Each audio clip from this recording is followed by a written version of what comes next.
Hello student, ધોરણ 10 વિષય વિજ્ઞાન. આપણે આજે વિદ્યુત પાવર વિશે ભણવાનું છે અને એનું સૂત્ર છે એ સાબિત કરવાનું છે કે વિદ્યુત પાવરનો એકમ શું થાય છે, એનું સૂત્ર શું થાય છે અને 1 વોટ એટલે શું. ત્યાર પછી વિદ્યુત ઉર્જા વિશે પણ આપણે ભણીશું. હવે વિદ્યુત પાવર ભણતા પહેલાં આપણે વિદ્યુત ફ્યુઝ શું છે એ વિશે જો આપણે જાણીએ તો આપણા ઘરમાં આવી રીતની કંઈક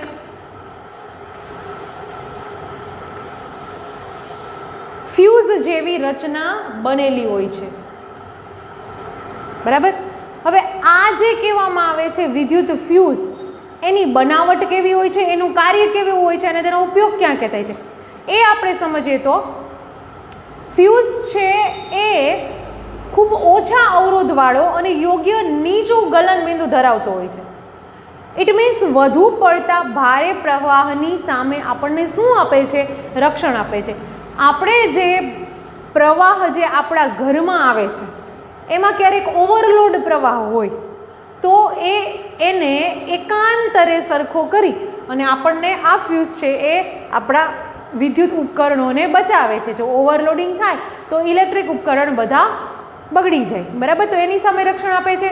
સાથે સાથે ફ્યુઝને જો લાઈવ વાયર સાથે જોડવામાં આવે તો વિદ્યુત ઉપકરણો અને મુખ્ય જે વોલ્ટેજ છે એના સપ્લાયની વચ્ચે એને શ્રેણીમાં જોડવામાં આવે છે.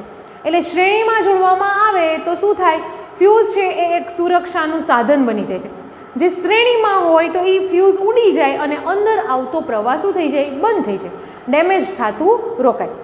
તો આવી રીતના તેના યોગ્ય ગલનબિંદુથીની ધાતુ અથવા તો મિશ્ર ધાતુ, દાખલા તરીકે એલ્યુમિનિયમ છે, તાંબુ છે, લોખંડ છે, બરાબર, સીસુ છે, આ બધા વગેરેના તારનો ટુકડો એક આપેલો હોય છે ફ્યુઝમાં.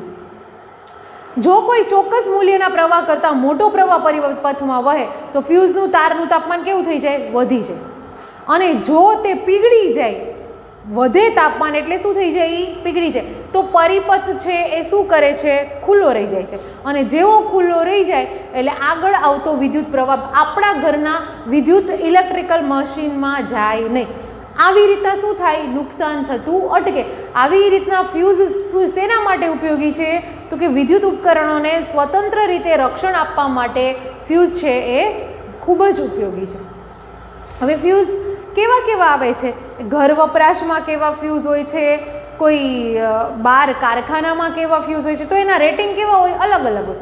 અને એની પહેલાં તમને એક વાત કહી દઉં કે ફ્યુઝનો કોઈ પણ તાર છે એ ધાતુના છેડાવાળા પોર્સેલિન અથવા તો તેના જેવા અવાહક પદાર્થના એકદમ કાર્ટેજમાં રાખવામાં આવે છે. ઘર વપરાશમાં વપરાતો ફ્યુઝ છે એ 1 ampere, 2 ampere, 3 ampere, 5 ampere, 10 ampere આવા વગેરે જેવા રેટિંગ ધરાવે છે. કેમ કે આપણે ઘર વપરાશમાં કેવા રેટિંગ જોતા હોય? પ્રવાહના ખૂબ જ ઓછા જોતા હોય છે. 220 વોલ્ટ ઉપર કાર્યરત 1 kW એટલે કે 1 કિલોવોટ એમાંથી ઇસ્ત્રીમાંથી વહેતો પ્રવાહ છે એ કેટલો થાય છે? 4.5 એમ્પિયર.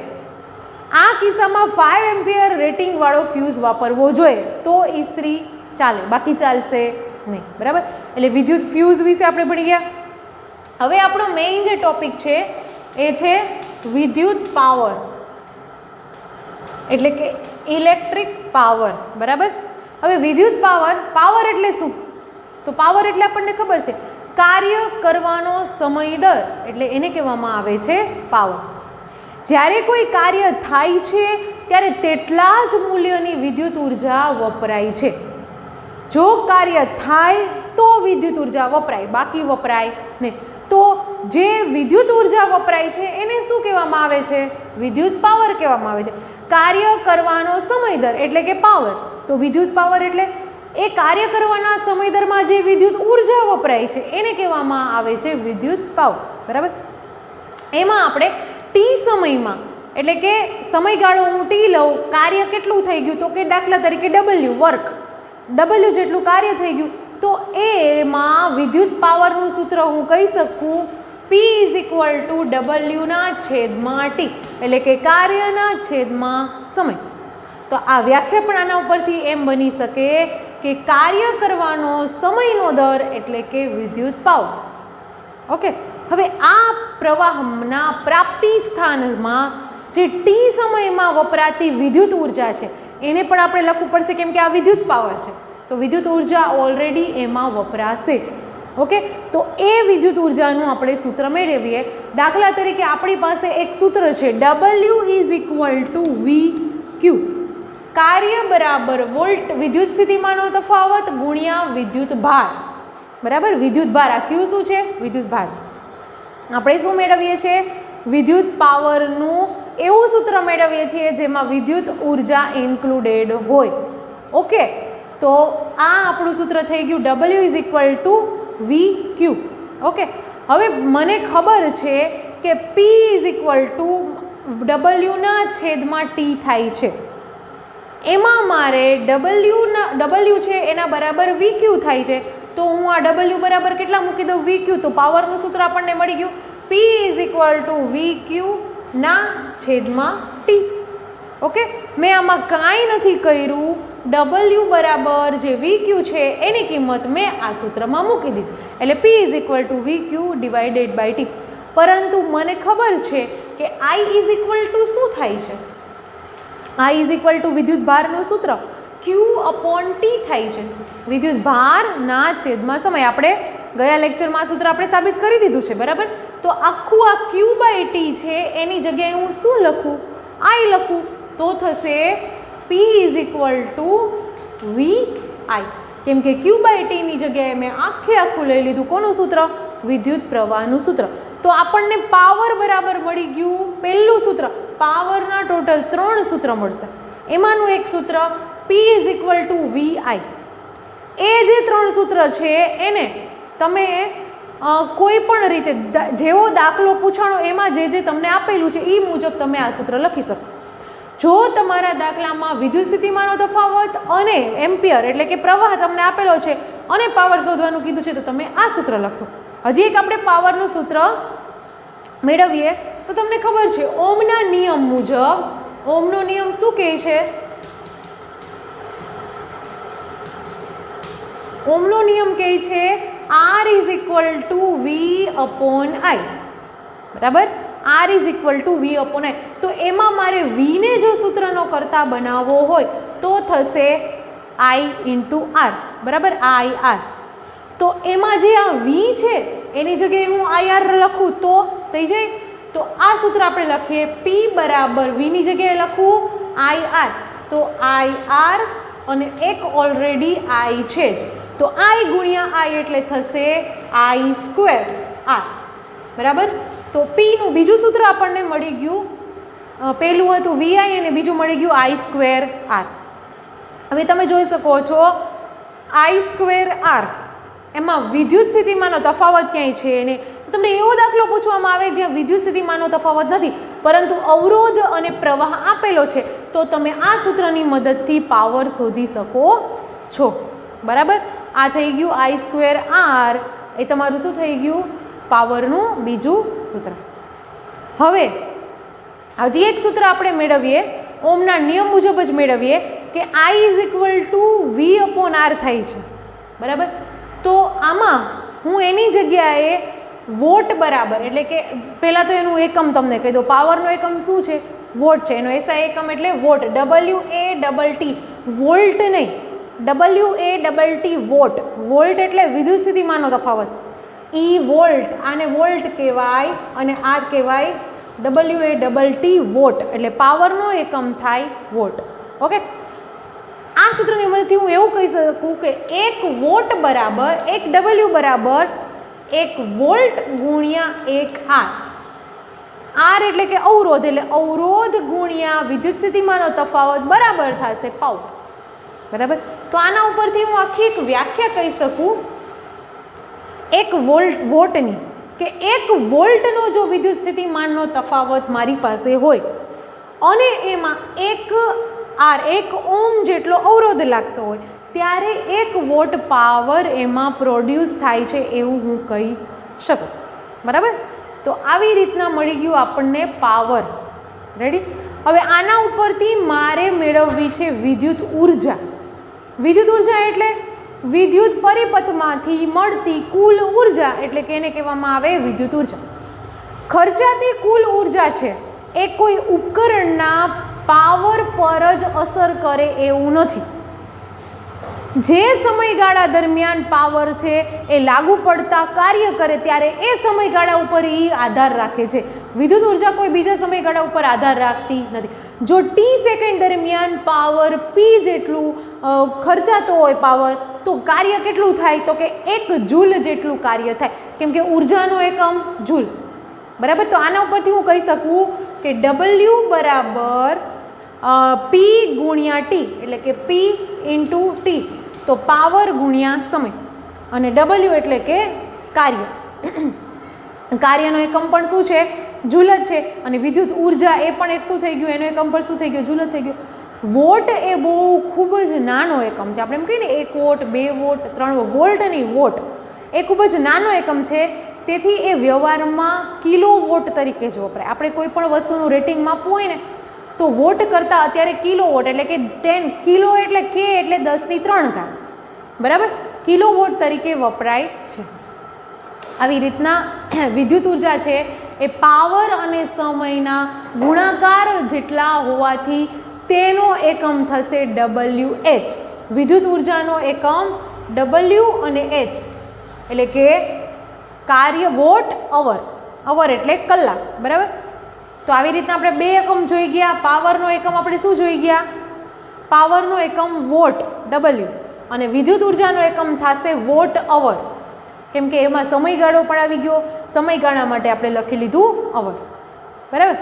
હવે મારે 1 kWh, મેં તમને કાલે કીધું હતું very important topic, 1 kWh kilo watt hour, બરાબર. એ 1 kWh એટલે શું? વિદ્યુત ઉર્જાનો સૌથી વ્યવહારુ એકમ છે કિલો વોટ અવર.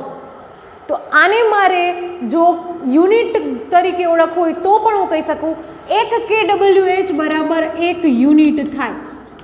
તમને ખબર છે આપણા ઘરમાં જ્યારે બિલ આવે છે, આપણા જે વિદ્યુત ઉપકરણ છે એનું બિલ આવે છે આપણે GEBમાંથી, PGVCLમાંથી, ત્યારે આપણે એને 1 યુનિટ તરીકે ઓળખીએ કે આટલા યુનિટ પાવર યુઝ થયો છે તો એના આટલા પૈસા થાય. 1 યુનિટના આટલા અમુક ધારેલા પૈસા હોય કે એટલા યુનિટના 1 યુનિટના આટલા, તો આટલા યુનિટ તમે વાપરેલા છે તો એના કેટલા, બરાબર. તો એને 1 યુનિટ એટલે કે શું કહેવામાં આવે? 1 kWh કિલો વોટ અવર. હવે આને હું કેવી રીતના કાર્યમાં ફેરવી શકું? તો મને ખબર છે કે એટલે 10⁻³ ઘાત, કે એટલે 10⁻³ ઘાત, તો કેટલા એકની પાછળ કેટલા ઝીરો આવે? 10⁻³ ઘાત એટલે 3 ઝીરો, બરાબર. તો 1000 ગુણ્યા 1 અવર, અવર એટલે કે 1 કલાકની કેટલી સેકન્ડ? તો કે 3600 સેકન્ડ, બરાબર. આ તો આપણને ખબર જ છે. 1000 ગુણ્યા 3600 સેકન્ડ, તો એથી થશે 3.6 ગુણ્યા 10ની કેટલી ઘાત થશે? ટોટલ 36 ગુણ્યા 10⁶ ઘાત થશે. પણ 1 પોઈન્ટ હું આ બાજુ લઈ લઉં તો 3.6 ગુણ્યા 10⁶ ઘાત જૂલ, બરાબર. આ જૂલ શું કામ લખું છું? કેમ કે આ વિદ્યુત ઉર્જા છે, બરાબર, એનો કાર્યનો એકમ લાગુ પડે એટલે. તો આ જે આપણને મળી ગયું એ 1 યુનિટનો આપણને 1 kWh બરાબર આપણને મળી ગયું 1 kWh is equal to 3.6 into 10⁶ joule. તો જો મારી પાસે 100 વોટનો પાવર હોય તો 10 વિદ્યુત પાવર એટલે કે 1 કલાક જેટલા સમયમાં, 1 કલાક એટલે કે મેં એની કેટલી સેકન્ડ લખી નાખી? 3600 સેકન્ડ. 1 કલાક જેટલા સમયમાં એના વપરાશ માટે મારી પાસે 1 યુનિટનો કાર્ય એટલે કે 3.6 ગુણ્યા 10⁶ ઘાત જૂલ થાય, બરાબર. આવી રીતના આપણે 1 યુનિટનો 1 kWh બરાબર પણ આપણે દાખલામાં ગણી શકીએ છીએ. ઓકે. હવે તમારા 2-3 ઇનટેક્સના પ્રશ્ન આપેલા છે કે જે છે વિદ્યુત પ્રવાહ દ્વારા અપાતી ઉર્જાનો દર શેના વડે માપી શકાય? તો વિદ્યુત પ્રવાહ શું છે? એના દ્વારા જે ઉપકરણ વપરાય છે એમાં વિદ્યુત પ્રવાહનો એકમ એક જ વસ્તુ દ્વારા માપી શકાય છે, જે છે વિદ્યુત પાવર. ઓકે. તો આવી રીતના વિદ્યુત પાવર દ્વારા, વિદ્યુત પ્રવાહ દ્વારા અપાતી ઉર્જાનો દર હું શોધી શકું છું. હવે તમારે એક દાખલો આપેલો છે, બરાબર, એ આપણે ગણીએ તો ઇન્ટેક્સમાં તમને ઇન્ટેક્સમાં એક દાખલો આપેલો છે. એક વિદ્યુત મોટર 220 વોલ્ટની એક લાઇનમાંથી 5 એમ્પિયર જેટલો પ્રવાહ મેળવે છે, બરાબર.